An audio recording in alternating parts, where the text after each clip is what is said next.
Այսօր ուրեմն մեր թեման է տասանորդը, բայց ես թեմայի վերնագիրը այսպես եմ վերնագրել տասանորդ տալը, որը գալիս է Հիսուս Քրիստոսի հետ հանդիպումից, կամ կարող ենք այսպես վերնագրել Հիսուսի հետ հանդիպման արդյունքում է, որ տալիս ենք տասանորդ, տարբեր ձևերի կարող ենք սա վերնագրել, ինչու որովհետև մենք օրենքի ժամանակաշրջանի հավատացյալներ չենք, մենք նոր ուխտի հավատացյալներ ենք, շնորհքի ժամանակաշրջանի հավատացյալներ ենք, Գործք առաքելոց ուրեմն 20:35 համարում Պողոս առաքյալն ասում է, որ Տեր Հիսուսը ասաց, որ ավելի լավ է տալը, քան առնելը, քան վերցնելը, այսինքն սա արքայության կանոններից է տալը, և Աստծո բնավորության մեջ է տալը, և մենք միշտ տեսնում ենք, որ Աստված լինելով բարի, միշտ նա տվող է, և երբ որ մենք Տիրոջ հետ քայլում ենք, մենք սովորում ենք Աստծուց, և մեր մեջ կերտվում է մի բնավորություն, որը արքայության սկզբունքից է գալիս, երբ որ ոչ թե մենք մտածում ենք առնելու, ընդունելու մասին, մենք սիրում ենք տալը, և սա հարուստ մտածելակերպը, հարուստ բնավորությունն է, որը մեր Հայր Աստված ունի, Տերը ունի։ Եվ ես ուզում եմ սկսել Ծննդոց գրքից, ինչու, որովհետև ուզում եմ ցույց տալ, որ մինչև օրենքը լինելը, տասանորդը կար գրված հին կտակարանում, որովհետև կան քրիստոնյաներ, ովքեր մտածում և ասում են, որ տասանորդը, քանի որ հին կտակարանում էր գրված օրենքի ժամանակաշրջանում, ուրեմն երևի մենք չպետք է տասանորդ տանք Տիրոջը, բայց ուզում եմ, որ նայենք գրվածները և տեսնենք, որ տասանորդի մասին խոսված է մինչև օրենքը, հետո օրենքի ժամանակաշրջանում, մարգարեների մեջ և հետո նոր կտակարանում։ Ծննդոց 14-րդ գլուխ 17-րդ համար Աբրահամը Քոդողագոմորին ու նրա հետ եղող թագավորներին զարկելուց ու դառնելուց հետո Սոդոմի թագավորը նրան դիմավորելու դուրս եկավ Շավե ձորը, այսինքն թագավորի ձորը, և Սաղեմի թագավորը Մելքեսեդեկը հաց ու գինի հանեց ու նա բարձրյալ Աստծո քահանա էր։ Եվ օրհնեց Աբրահամին ու ասաց. օրհնյալ լինի Աբրահամը երկնքի ու երկրի Տերը եղող բարձրյալն Աստծուց։ Օրհնյալ լինի բարձրյալն Աստված, որ քո թշնամիներդ քո ձեռքը մատնեց։ Աբրահամը ամենից տասանորդ տվեց նրան։ Ծննդոց 14-րդ գլխի 20-րդ խոսքում, երբ որ ասված է Աբրահամը ամենից տասանորդ տվեց Մելքեսեդեկին, սա գրվածքում առաջին անգամ է, որ հանդիպում է և խոսվում է տասանորդ տալու մասին։ Ինչ էր տեղի ունեցել։ Ինչ-որ թագավորներ կային, որոնք եկել էին, ուրիշ թագավորների հետ պատերազմ էին արել, հաղթել էին նրանց և գերի էին վերցրել այդ տարածքի ժողովուրդը, ամբողջ ունեցվածքը նրանց վերցրել էին և հեռանում էին և Ղովտին ու նրա ընտանիքին էլ գերի էին տարել։ Աբրահամը սա իմանալով 318 ծառաների է վերցնում, հետապնդում է նրանց և Աստծո զորությամբ հաղթանակ է ունենում նրանց նկատմամբ։ Ու երբ որ հաղթանակած վերադառնում է Աբրահամը, գիրքն ասում է, որ նա Շավեի ձորում, թագավորու ձորում հանդիպում ունեցավ Մելքիսեդեկի հետ։ Ով էր Մելքիսեդեկը։ Մելքիսեդեկը մի անձ էր, որ մինչև այս պահը նրա մասին ոչինչ չկա խոսված, բայց ասված է, որ նա բարձրյալն Աստծո քահանա էր։ Բարձրյալն Աստված այս անունը եբրայերենում հնչում է այսպես. Էլ Էլյոն, Էլյոն բարձրյալ, Էլ Աստված։ Այս անունը առաջին անգամ է նաև հանդես գալի գրվածքում, և այս մարդը բարձրյալն Աստծո քահանա լինելով հանդիպեց Աբրահամին և նրան տվեց հաց և գինի։ Մտածելով այս կերպարի, այս անձի մասին ով էր նա,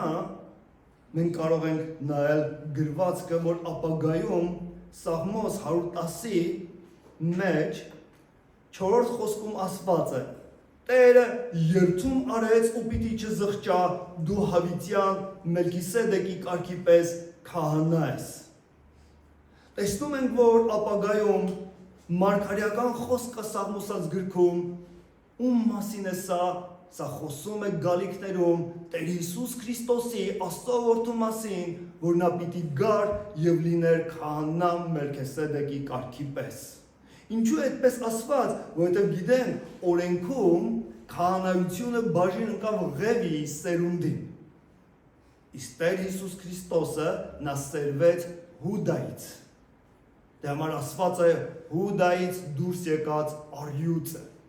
Քանի որ Տեր Հիսուսը ըստ օրենքի քահանայություն չընդունեց, այլ խոստումի համաձայն։ Եվ դրա համար Սաղմոսած գրքում մարգարեաբար ասված է Տեր Հիսուս Քրիստոսի մասին, որ նա գալու է եւ նա խոստման համաձայն լինելու է ոչ թե ըստ օրենքի քահանա, այլ Մելքիսեդեկի կարգի պես։ Եբրայեցիս 7-րդ գլուխ առաջին համարից նայենք։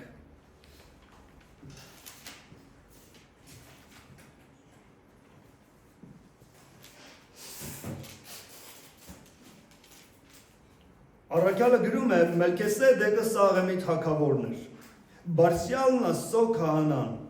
որ Աբրամին դիմավորեց եւ նա թագավորների կոտորածից էր դառնում եւ օրհնեց նրան։ Աբրամն էլ նրան 10 օր տվեց իր ստացվածքից, որի անունը նախ արդարության թագավոր է թարգմանվում, հետո Սաղեմի թագավոր, որ է խաղաղության թագավոր։ Առաքյալը ներկայացնում է, որ ով էր Մելքիսեդեկը։ Մելքիսեդեկը ասում է, այո, Բարձրյալն Աստծո քահանան էր։ Եվ նրա անունը ինչ էր։ Նրա անունն էր Սաղեմի թագավոր, որ նշանակում է խաղաղության թագավոր, այդ բառը Սաղեմ թարգմանվում է խաղաղության թագավոր։ Եվ նա ում էր հիշեցնում։ Եսայիա մարգարե 9-րդ գլխի 6-րդ համարում ասված էր. մեզ մի նշան տրվեց։ Կույսը պիտի հղիանա ու որդի ծնի, եւ ով կլինի նա, նրանից ծնված այդ որդին, որը տրվեց, մի որդի մեզ տրվեց, եւ այդ որդու ուսերի վրա կլինի ողջ իշխանությունը։ Կարդամ Եսայիա 9:6-ը։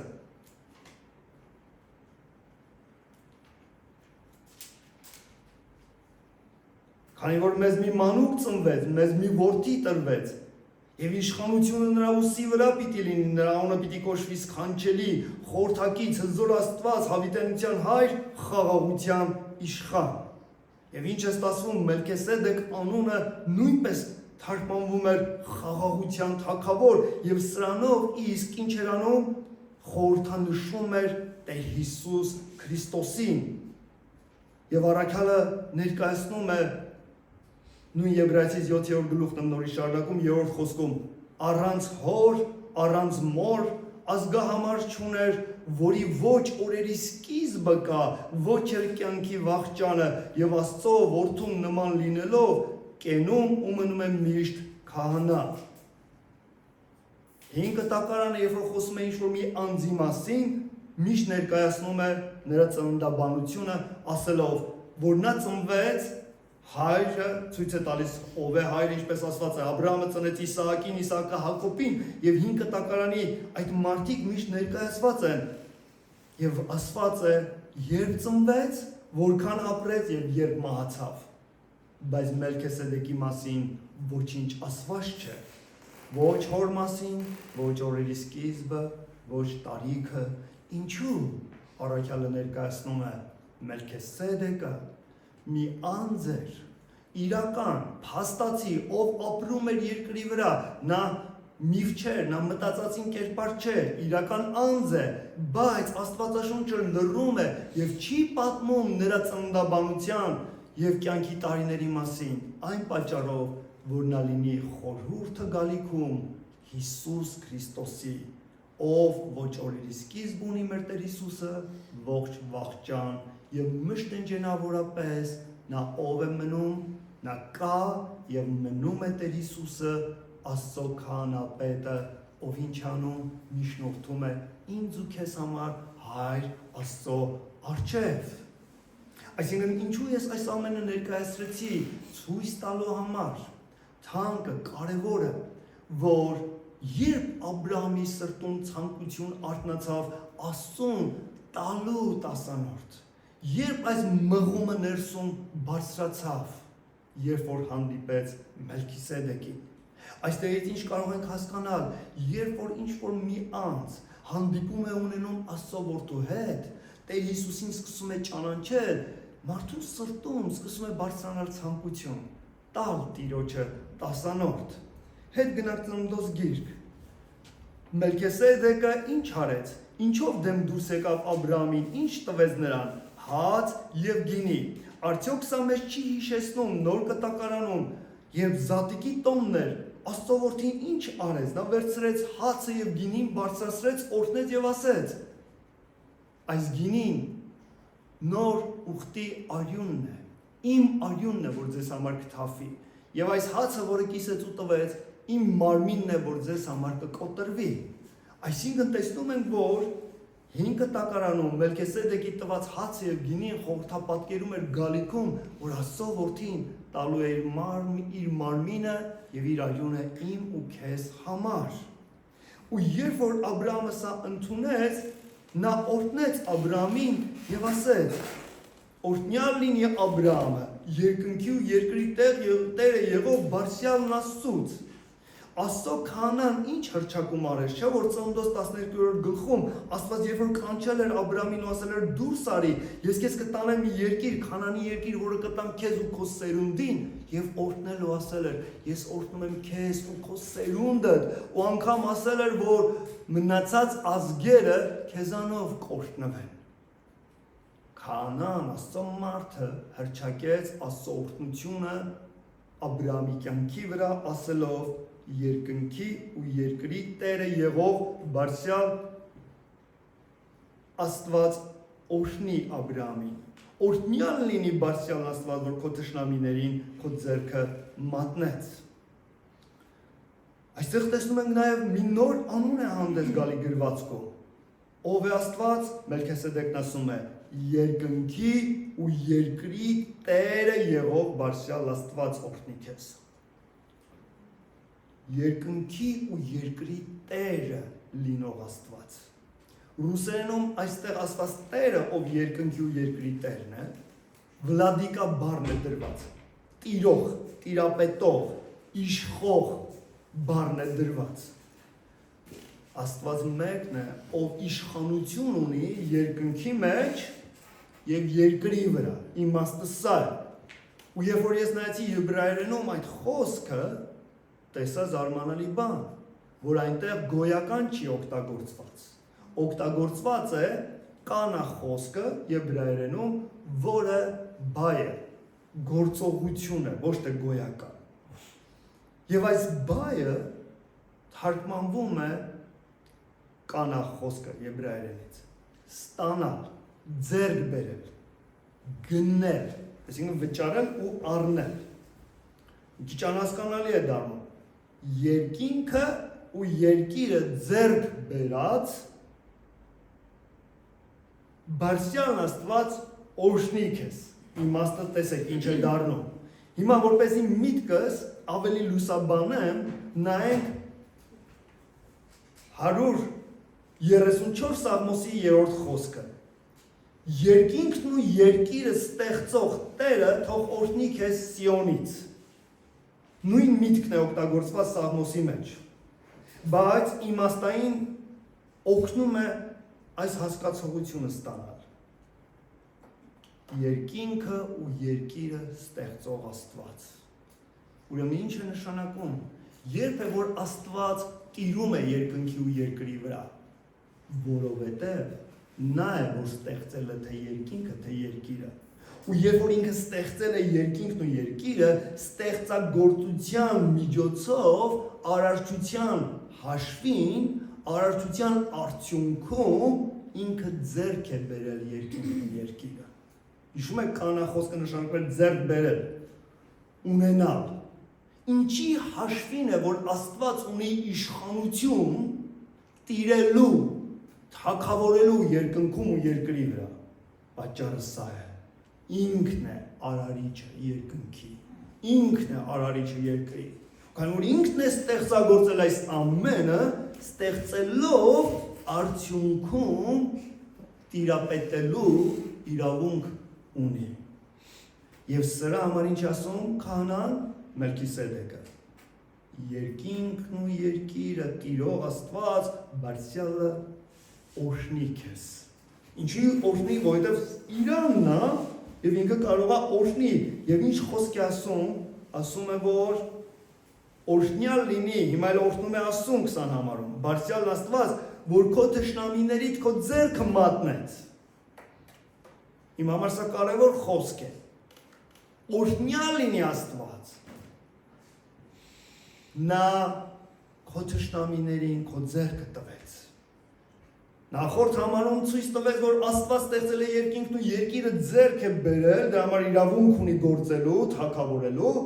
բայց տեսնում ենք, որ նրա բնավորությունը նա ինչպիսին է, նա տվող է եւ ինչ է տվել Աբրահամի ձեռքերի մեջ, թշնամիներին։ Աստված ոչ միայն ձեռք է բերում արարչության արդյունքում ու պահում միայն իրեն, չէ, նա տալիս է նաեւ, տալիս է իր զավակներին, տալիս է այն մարդկանց, ովքեր ուխտի մեջ են իր հետ, եւ թշնամիներին տվեց Աբրահամի ձեռքը, ու երբ որ Աբրահամը սա լսեց, այս հանդիպման ժամանակ ինչ ցանկություն արթնացավ սրտում, նա որոշում կայացրեց։ Աբրահամը ամենից 10-րդ տվեց նրան։ Ու քանի որ Մելքիսեդեկը մեզ համար խորհուրդն է Հիսուս Քրիստոսի, ուրեմն ում տվեց Աբրահամը 10-րդ, արդյունքում Տեր Հիսուսին իմաստային առումով տվեց մարդու ձեռքերի մեջ, բայց ում էր ուզում տալ Աստծուն։ Սոդոմի թագավորն ասում է Աբրահամին. մարդիկ ինձ տուր, բայց ստացվածքը դու քեզ վերցրու։ Աբրահամն էլ ասում է Սոդոմի թագավորին. երկնքի ու երկրի Տեր եղող բարձրյալ Տեր Աստծուն վերցնում եմ իմ ձեռքս, որ դերձանից մինչև կոշիկի կապը ոչինչ չառնեմ քո ունեցածից, որ չլինի թե Աբրահամին ես հարստացրի ասես, բացի տղաների կերակուրից ու ինձ հետ եղող մարդկանցից, այսինքն աների, Եսքովի ու Մամրեի բաժիններից, թող ամենը թող նրանք իրենց բաժինն առնեն, ու ինքը ոչինչ չվերցրեց։ Այդ թագավորը, Սոդոմի թագավորը ինչ է առաջարկում։ Ասում է Աբրահամ, դու այդ բոլոր թալանը, որ նրանք տարել էին, վերցրել ես, թող մնա քեզ։ Մենակ այն ժողովրդին, որ գերությունից ազատել ես, մեր ժողովրդին տում ես, մենք գնանք։ Բայց Աբրահամը բարձրացնում է իր ձեռքը ու ցույց է տալիս, դատարկ ձեռքը։ Տես, ասում է ձեռքս ում եմ բարձրացրել, Բարձրյալն Աստծուն, որ ցույց տան ձեռքս դատարկ է, քո ունեցածից ոչինչ չեմ ուզում վերցնել։ Ինչու՞։ Չլինի թե ասես ես հարստացրեցի Աբրահամին, որ չլինի թե այն խոստումը, որ Աստծուց կա իմ կյանքում, որ ասել է քեզ կօրհնեմ, հետո դու ասես ես տվեցի Աբրահամին։ Աբրահամը տվեց 10-րդ, բայց նաև մի կարևոր բան։ Նա ասեց ես աշխարհից չեմ ուզում ոչինչ ունենալ։ Ես ուզում եմ իմ Տերը ինձ օրհնի եւ Աստծուց գա այդ ամենը իմ կյանքում։ Ու երբ որ նա այսպես վարվեց, 15-րդ գլխի առաջին համարում ասված է. այս բաներից հետո տեսիլքի մեջ Տիրոջ խոսքը Աբրահամին եղավ ասելով. մի վախեցիր ով Աբրահամ, ես քեզ վահան եմ, քո վարձքդ խիստ շատ պիտի լինի։ Ինչից հետո այս ամեն բաներից հետո եւ այս ամեն բաները որ ասված է եղավ, Եբրայերենում ժամանակային միտքը այսպեսին է, որ հենց անմիջապես այս կատարվածից հետո Աստված խոսեց, հայտնվեց Աբրահամին։ Ինչու հայտնվեց։ Որովհետև տեսավ սիրտը, որ պատրաստ է իր հետ ուխտի մեջ լինելու, տալով 10-րդը եւ ինչ փակ լինելով աշխարհից բան ընդունել մի այլ ճանապարհից, որ Աստծո կամքը չէր իր համար։ Հաջորդ կարևոր վկայությունը, որ տեսնում ենք Հին Կտակարանում Ծննդոց 28-րդ գլուխն է, 10-րդ խոսքից։ Սա Հակոբի կյանքի վկայությունն է։ Հակոբը Բերսաբեից դուրս եկավ դեպի Խարան գնաց։ Միտեղ հասավ ու գիշերը այնտեղ մնաց, որովհետև արևը մայր էր մտել ու այդ տեղի քարերից առավ իր գլխի տակ դրեց ու այդ տեղը պառկեց։ Երազ տեսավ։ Սանդուղքը երկրի վրա դրված էր, որի գլուխը երկինք էր հասնում։ Եվ ահա հրեշտակներ Աստծո բարձրանում ու իջնում են դրա վրայով։ Եվ ահա Տերը կանգնեց նրա վրա ու ասաց. Ես եմ Տերը, քո հորդ Աբրահամի Աստվածն ու Իսահակի Աստվածը։ Այդ երկիրը, որի վրա դու պարկում ես, քեզ ու քո սերունդիդ կտամ։ Քո սերունդը երկրի ավազի չափ շատ պիտի լինի, դեպի արևմուտք, արևել, դեպի հյուսիս ու հարավ պիտի տարածվի ու երկրի բոլոր ազգերը քեզնով, քո սերունդով պիտի օրհնվեն։ Քեզ հետ եմ ահա ու ամեն ուր որ գնաս պիտի պահեմ քեզ ու այս երկիրը պիտի դարձնեմ քեզ, քանի որ մինչև որ իմ քեզ ասածը չանեմ, քեզ չեմ թողնի։ Հակոբ արթնացավ իր քնից ու ասաց. Իրականում Տերը այս տեղում է եղել ու ես չեմ իմացել։ Եվ վախեցավ ու ասեց. Ինչ ահավոր է այս տեղը։ Սա ուրիշ բան չէ, բայց միայն Աստծո տունը։ Սա երկնքի դուռն է։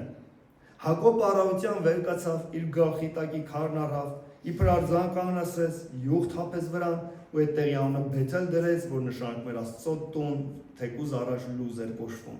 Հակոբը ուխտ արեց ու ասեց. Եթե Աստված ինձ հետ լինի, ու այս գնալու ճանապարհի մեջ ինչ պահի, ինձ ուտելու հաց ու հագնելու հանդերձ տա, ու իմ հորս տունը խաղաղությամբ դառնամ, Տերն ինձ Աստված լինի, եւ այս քարը, որ ես իբր արձան կանգնեցրեցի, Աստծո տունը լինի, եւ այն ամենից, որ ինձ պիտի տաս, քեզ 10-րդ տամ։ Հիասքանչ հատված գրվածքում, որ Հակոբի կյանքում կատարվեց։ Նա ասավ ինչ-որ մի տեղ, գիշերը պարկեց քննելու, եւ այդ քարը, որի վրա գլուխը դրելու քննել էր,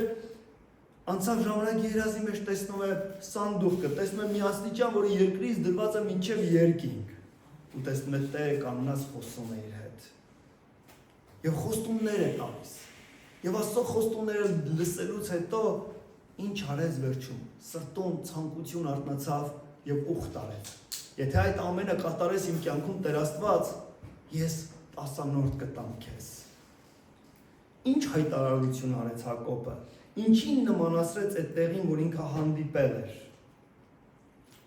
Առաջինը նա երազում տեսել էր սանդուղքը, որ ինչ էր անում երկիրը կապում էր երկնքի հետ։ Ինչ է հիշեցնում սա մեզ։ Նոր կտակարան, Հովհաննեսի ավետարան, առաջի գլուխ 51 խոսք, երբ որ Տեր Հիսուսը հանդիպել էր Նաթանայելին եւ ասում էր իրականում սա մի մարդ է, որ սրտում նենգություն չունի ու նա զարմանում էր որտեղից է իրեն ճանաչում։ Ու վերջում ինչ է ասում։ Սրանից հետո ավելի մեծ բաներ կտեսնես։ Ինչ կտեսնեք։ Կտեսնեք երկինքը բաց։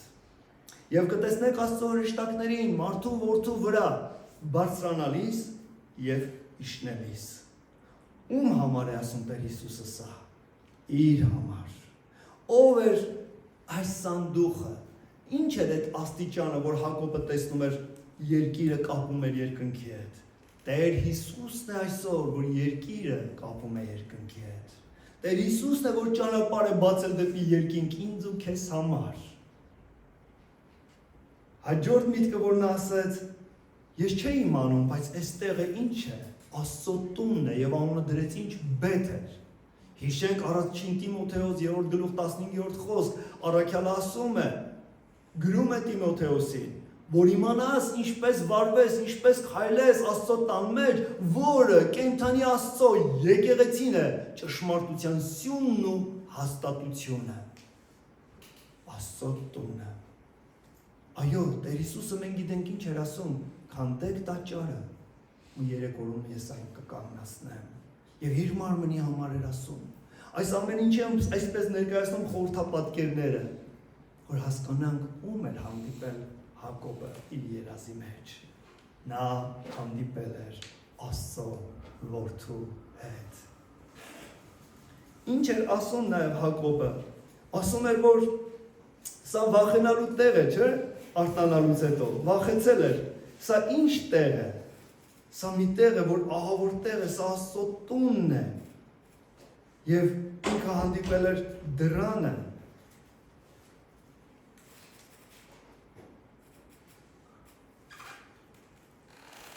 տեսնում էր բացված երկինքը, իսկ ով է երկնքի դուռը, Հովհաննես 10:7 համար, Տեր Հիսուսն ասեց, ես եմ դուռը։ 9-րդ խոսքում 10-րդ գլխի ասում է, ես եմ, ճշմարիտ եմ ասում, ես եմ դուռը, ով որ ինձնով մտնի կփրկվի, դուրս կգա եւ իրեն արոտ կգտնի։ Մի խոսքով այս ամենը ներկայացրեցի ցույց տալու համար, որ Հակոբը հանդիպում էր ունեցել Աստծո որդու հետ։ Եվ ինչն է հետաքրքիր, թե Աբրահամի դեպքում, թե Հակոբի դեպքում, Տերը չի ասում տուր ինձ տասանորդ։ Նկատեցիք, Հակոբին էլ Տերը միայն խոստումներ ասեց։ Հակոբը ինքը արձագանքելուց ինչ ասեց. Տեր, եթե այդ ամենը անես իմ կյանքում, եւ ապահովությամբ ինձ դարձնես իմ հորս տունը, ես ամեն ինչից քեզ տասանորդ կտամ։ Ուրեմն այս ամենը մեզ մի բան ցույց տվեց, որ տասանորդ տալը գալիս է Աստծո որդու հետ հանդիպում ունենալու արդյունքում այս ցանկությունը։ Եբրայեցիս 7-րդ գլուխ, 8-րդ համար։ Առաքյալը շարունակում է 7-րդ գլխի, երբ որ սկիզբը կարդացի եւ 8-ում ասում. այստեղ մահկանացու մարդիկ են տասանորդ վերցնում, բայց այնտեղ նա, որի համար վկայվեց, թե կենդանի է, ում մասին է ասված, Տեր Հիսուսի, այո, տալիս ենք ու մահկանացու մարդու ձեռք է վերցնում ֆինանսը, բայց ընդունողը ով է երկնքում, Տերը, Հիսուս Քրիստոսը։ Հիմա գանք օրենքի գիրք, օրենքի գիրքը ցույց է տալիս, որ արդեն Մովսեսի ժամանակ որպես պատվիրան Աստված դրեց ասելով, որ տրվի տասանորդ, Ղևտացիս 27-րդ գլուխ 30 խոսք։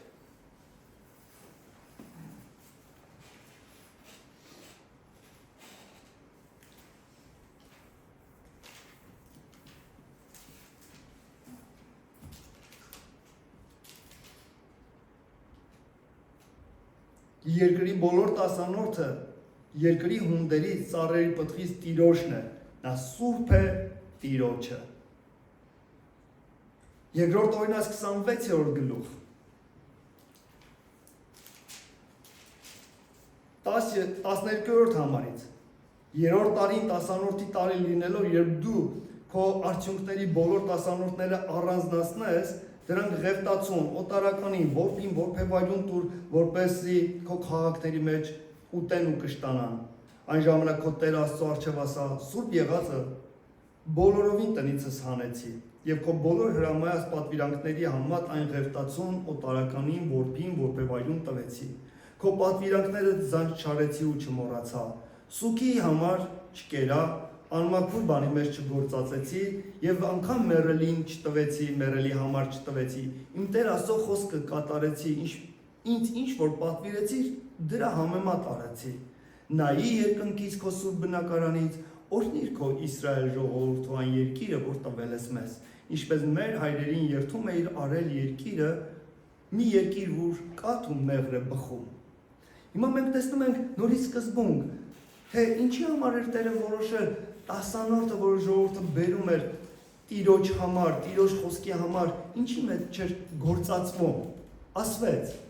Ղևտացուն, օտարականին, որբին, որբևայրուն։ Մենք տեսնում ենք սկզբունքներ 4 ուղղվածություն, որ գրվածքը ցույց տվեց ինչի համար էր դա գործածվում։ Բայց երբ որ ասում է դու Տիրոջ պատվիրածը կատարես, ինչ ասա։ Տեր, նայիր եւ օրհնիր քո ժողովուրդը։ Օրհնիր այն երկիրը, որը տվել ես մեզ։ Այսինքն կա օրհնություն սրա մեջ, երբ որ Աստծո մարդիկ Տիրոջ խոսքի համաձայն անում ու կարող են աղոթք անգամ բարձրացնել։ Հիմա նայեք մարգարեության մեջ։ Մարգարեներն էլ խոսում էին սրա մասին, Մաղաքիայի 3-րդ գլուխը։ Իսկ Մաղաքյան վերջին մարգարեն է, որով ավարտվում է գիրքը, բայց ուզում եմ ցույց տալ, որ միայն օրենքը չէր խոսել, Մաղաքյան մարգարեություններն էլ են խոսել։ 3-րդ գլխի 7-րդ խոսք։ Հանդիմանություն է Աստված խոսում ժողովրդին։ Ձեր հայրերի օրերից ի վեր իմ հրամաններից հեռացել եք։ Ու չեք պահել։ Ինձ դարձեք ու ես ձեզ պիտի դառնամ, ասում է Զորքերի Տերը։ Ասկասեք, ինչով դառնանք։ Միթե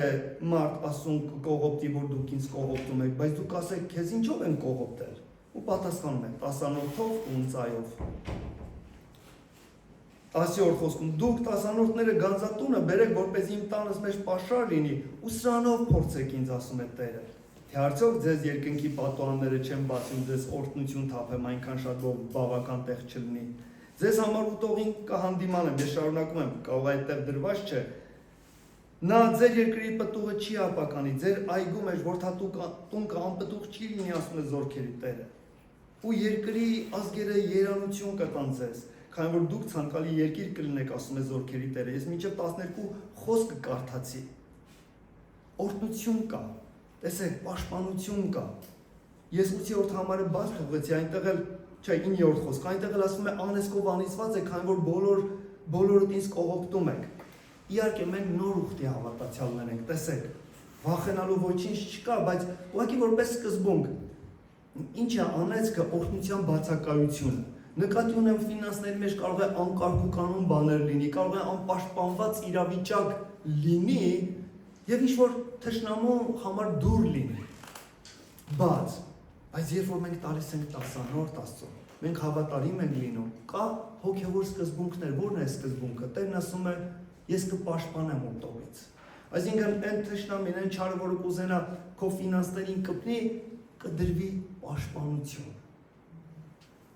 Բայց ինչն էր կարևորը, որ տեսանք մարգարեներն են սրա մասին խոսել։ Մարգարեները խոսել են ու տեսանք, որ այստեղ ասված է գանձատունը բերեք, ձեր բոլոր տասանորդը բերեք Տիրոջ գանձատունը, մարգարեն ասեց։ Ինչի ասում բերեք գանձատունը։ Նեհեմիա 13-րդ գլուխ։ Նեհեմիայի 13-րդ գլուխ 10-րդ համարում այսպիսի բան է ասված։ Ասում է իմացա, որ ղևտացիների բաժինները չէին տրվել։ Նեհեմիան սա հայտնաբերում։ Եվ ղևտացիներն ու սպասավորություն անող երկիչները փախել են իրենց ագարակները։ Ու հարցնում է, իսկ ինչի է Աստծո տունը լքված։ Ու հավաքում է ղևտացիներին նորից, որ ծառայեն եւ ամբողջ Հուդան գանձատուն բերեց Ցորենի գույնու եւ Գիձեթի տասանորդը։ Ինչ է տեղի ունեցել։ Նեհեմիան այդ ժամանակ առաջնորդն էր Իսրայելի։ Եվ մի բան է տեսնում, տաճարը լքված է ծառայողներից։ Աստծո քահանաները տաճարում չեն, որ ծառայություն մատուցեն։ Ուզում է հասկանալ, ես ինչ է տեղի ունեցել։ Եվ պարզվում է, ժողովուրդը չի բերում տասանորդը Աստծո տուն։ Ու քանի որ քահանայությունը սնվում էր ժողովրդի բերած տասանորդներից, ինչ էր ասել Մաղաքյան, բերեք տասանորդը գանձատուն, որ Աստծո տան մեջ հաց լինի։ Այդ սպասավորները, որ այդտեղից պիտի սնվեին, ստիպված գնացել էին ուր ագարակները աշխատելու։ Ու Նեհեմիան հրաման է տալիս եւ հայտարարում բոլոր ժողովրդին։ Պետք է բոլոր տասանորդը բերեն գանձատունը եւ քահանայությանը վերադարձնում է տաճար եւ տաճարի ծառայությունը նորից սկսվում է։ Այսինքն ես ներկայացնում եմ սկզբունքները, որ սովորենք ինչի էր տրվում տասանորդը։ Հիմա տեսնենք նոր կտակարանում Մատթեոս 23:23։ Տեր Հիսուսը հանդիմանում է մարդկանց այս փարիսեցիական մտածելակերպի սրտի համար, որովհետև այդ ժամանակ այդ մարդիկ հավատարիմ էին տասանորդի մեջ, բայց ինչն էին թողել։ Տերն ասում է դուք կարևոր բաներն եք թողել։ Կարդա։ Վայ ձեզ, կեղծավոր դպիրներ ու փարիսեցիներ, որ անանուխի, սամիթի, չամանի տասանորդը վճարում եք ու մի կողմ եք գցել օրենքի ծանր բաները, դատաստանն ու ողորմությունը ու հավատքը։ Սրանք պետք է անեիք ու դա էլ չթողնեիք։ Այս մարդիկ պատրաստ էին ամենաչնչին բաներից անգամ Աստծուն տասանորդ տալ։ Ասում եմ մանանեխի, սամիթի, թվարկում է Տեր Հիսուսը ինչ-որ բույսեր, որոնց սերմերը ամենափոքրերն են։ Այսինքն եթե դրա տասանորդը պիտի տային, կշերքով պատկերացնեն, կարող է կշռեին, մի 10 գրամ սերմ առանձնացնեին, տանեին տաճար տասանորդ տալու։ Եվ Տերն ասում է դուք այս անգամ այդ մանրագույն ձևի ուզում եք օրենքը պահել, բայց ձեր սրտում ի՞նչն եք թողել, ամենաթանկը, դատաստան, ողորմությունը, հավատք առ Աստված։ Նույնը ասված է Ղուկաս 11:42-ում, նորից այս նույն միտքն է, նույն հանդիմանությունը, որ դուք իրավունքն ու ողորմությունն եք թողել։ Չէ, մեզ թանկն է պետք։ Աստծո հանդեպ հավատքը, ապավինությունն է մեզ պետք պահել եւ ոչ թե մանրանալ օրենքի բաների հետ կապված, չէ, այլ Տիրոջ սիրտը հաճեցնել եւ ուրախացնել։ Գաղատացից 3-րդ գլուխ 8-րդ համար։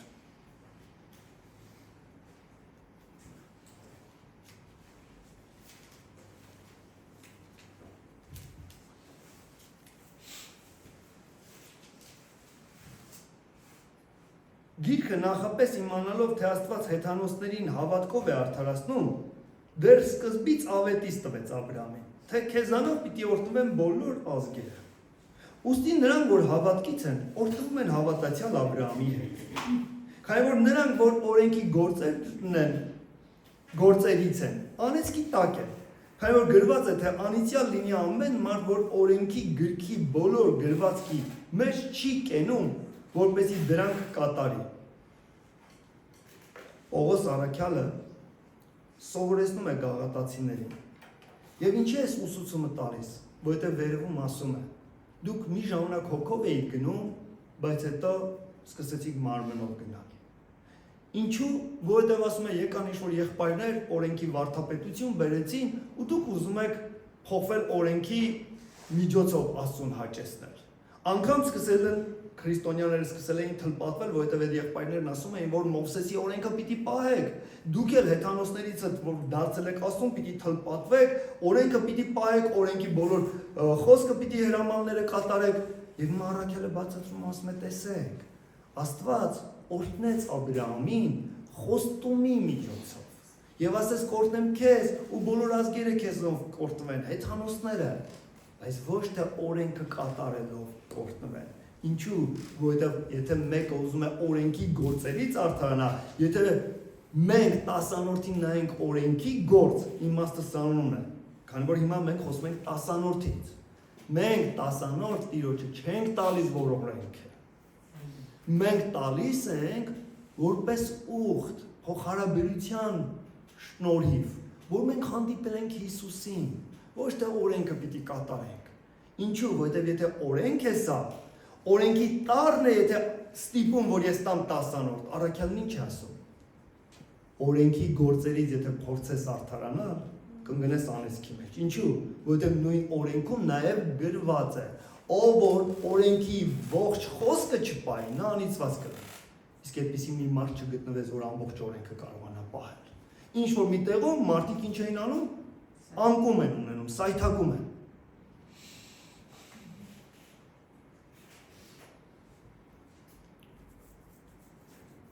Եվ թե օրենքով մեկը չի կարող արդարանալ Աստծո առջև, սա հայտնի է, քանի որ արդարը հավատքով է ապրում,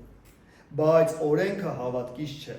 այլ նա, որ կատարի այդ բաները, դրանցով կապրի։ Հիմա գալիս է մեզ, Քրիստոս մեզ ծախու առավ օրենքի անեծքից, ինքը մեզ համար անիծվեց, քանի որ գրված է, թե անիծյալ է նա, որ փայտից է կախված, որպեսզի Աբրահամի օրհնությունը հեթանոսների վրա լինի Քրիստոս Հիսուսով, որպեսզի մենք էլ հոգու խոստումներն առնենք հավատքով։ Ամեն։ Քրիստոս իր կյանքը դրեց։ Նա անիծված եղավ խաչի վրա, որտեղ գրված էր, ով որ փայտի վրա կախված է, նա անիծված է։ Տեր Հիսուսը մեր կյանքի անեծքը վերցրեց ու գամեց խաչին։ Ինչ դրա փոխարենն է տվեց։ Աբրահամին տրված հոգու խոստումները, որ Աստված տվել էր օրհնության խոստում։ Մենք Աստծուց ունենք օրհնության խոստում։ Մենք Աբրահամի սերունդն ենք հավատքից։ Եվ մենք վայելում ենք Աստծո օրհնությունը։ Ու երբ որ մենք մեր սրտում ցանկություն ունենք Տիրոջը հանելու բաժին 10-որդը, մենք Հիսուսին ենք տալիս։ Մեր փափագը ո՞րն է։ Տիրոջ խոստման մեջ ապրել եւ հավատարիմ գտնվել նրան եւ նրա կամքը կատարել։ Եվ սա ներսի ցանկություն պիտի լինի։ Սա օրենք չի մեզ համար։ Փառք Աստծո, որ սա օրենք չի մեզ համար։ Դրա համար էլ ես վերնագրել էի խոսքը 10-րդ տալը արդյունք Հիսուսի հետ հանդիպման։ Մենք օրենքի ժամանակի հավատացյալները չենք, բայց մենք նկատեցինք, որ այո, կա նաև սրա մեջ օրհնության բաժին։ Մաղաքիայի մեջ էր ասված այդ բաժինը, կլինի պաշտպանություն, երկիրդ կորտնվի։ Տեսանք անգամ օրենքի մեջ էլ կար սկզբում, չէ՞, երբ որ դու հավատարիմ ես, տալիս ես Տիրոջը 10-րդը, նաև ինչ է ասում, իրավունք է տալիս, առաջարկ է անում, աղոտ բարձրացրա, ասա Տեր, օրհնիր քո ժողովուրդը, օրհնիր ես երկիրը, փառքը լինի Տիրոջը։ Մենք կարիք ունենք սովորելու արքայության սկզբունքները։ Տեր Հիսուս, գոհանում ենք քեզանից, որ մեր հաղորդակցությունը քեզ հետ